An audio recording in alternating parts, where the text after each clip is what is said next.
আসসালামু আলাইকুম। হ্যালো বন্ধুরা, আমি আজকে আপনাদের অন্যরকম স্বাদে একটা মুরগির মাংস রেসিপি দেখাবো। প্রথমে আমি কড়াইতে তেল গরম করে নিয়েছি, নিয়ে পেঁয়াজ কুচি 2 টেবিল চামচ পেঁয়াজ কুচি দিয়ে দিয়েছি। পেঁয়াজ কুচিটা হালকা বাদামি কালার হবে, তারপরে শুকনো মশলাগুলো দিয়ে দিব। এক টুকরা তেজপাতা 2 টুকরা করে দিয়ে দিয়েছি, দারচিনি, এলাচ, লবঙ্গ দিয়ে দিলাম।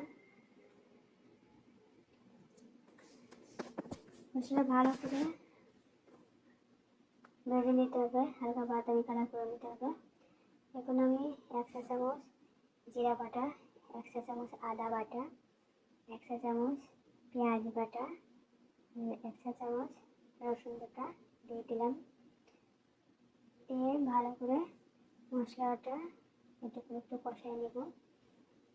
কাঁচা মশলাগুলো একটু ভালো করে কষাই নিতে হবে, হালকা একটু পানি দিয়ে কষাই নিতে হবে, কারণ কাঁচা মশলাটা একটা বাজে একটা স্মেল আসবে, তো স্মেলটা না থাকে যে কারণে হালকা একটু পানি দিয়ে কষাই নিতে হবে। আমি হালকা একটু পানি নিয়েছি, পানি নিয়ে কিছু সময় একটু ভালোভাবে কষাই নেব মশলাটা।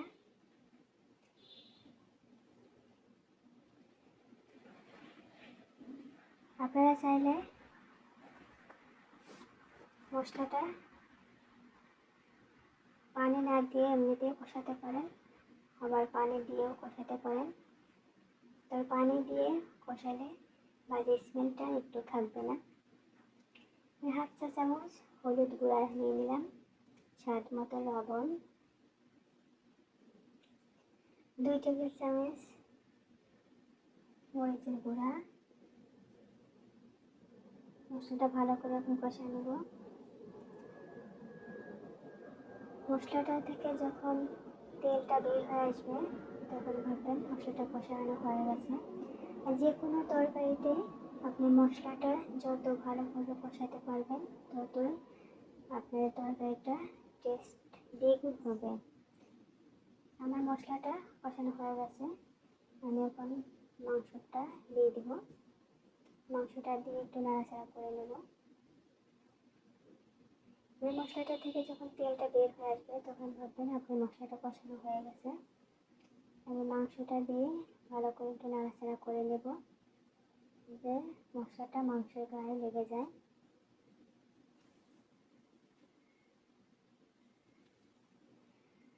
এপাশ এপাশ করে নেড়ে এসছে মশলাটা।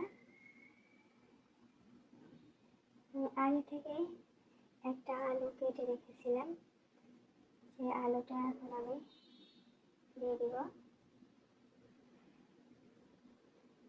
আপনারা আলুটা আগে থেকে একটু ভেজেও নিতে পারেন, আবার এমনিতেও দিতে পারেন, মাংসের সাথে দিয়ে কষায় নিতেও পারেন। আমি এখন ঢেকে দেব, ঢেকে কিছু সময় কষায় নেব। দেখেন গাইস, আমি কিছু সময় ধরে মাংসটা কষায় নিয়েছি, মাংসটা থেকে তেলটা বের হয়ে আসছে। আমার মাংসটা কষানো হয়ে গেছে। আস্তে আস্তে নাড়াচাড়া করে ভিতরে যাতে ধরে না যায়, ভিতরে পুড়ে গেলে বাজে একটা স্মেল আসবে, তরকারিটা তখন টেস্টটা নষ্ট হয়ে যাবে। তরকারিটা থেকে যখন তেলটা বের হয়ে আসবে তখন দেখবেন তরকারিটা কষানো হয়ে গেছে। তরকারির টেস্ট নির্ভর করে মশলাটা কষানোর উপর নির্ভর করে। আপনি যত ভালো কষাতে পারবেন ততটা তরকারির টেস্ট বেড়ে যাবে। আমি মাংসটা কষানো হয়ে গেছে, এখন আমি পানি দিয়ে দিলাম, পানি দিয়ে ঢেকে দেবো। ঢেকে আমি কিছু সময় জাল করে নেব।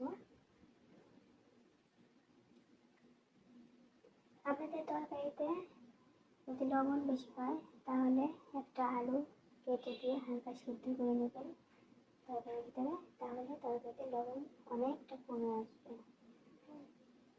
আমি এখন ঢেকে দিলাম তরকারিটা, ঢেকে অনেক সময় জাল করে নিয়েছি।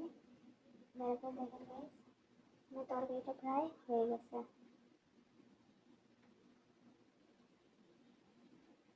আমি একটু নেড়ে নেবো, নেড়ে তরকারিটা আমি নামিয়ে নেব। আমার তরকারিটা রান্না প্রায় শেষ।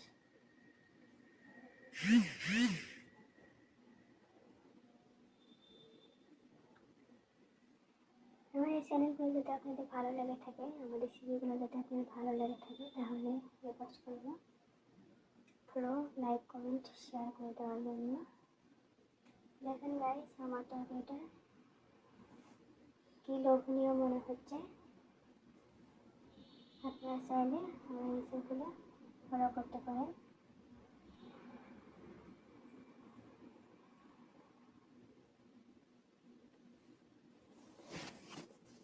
ওকে, আল্লাহ হাফেজ।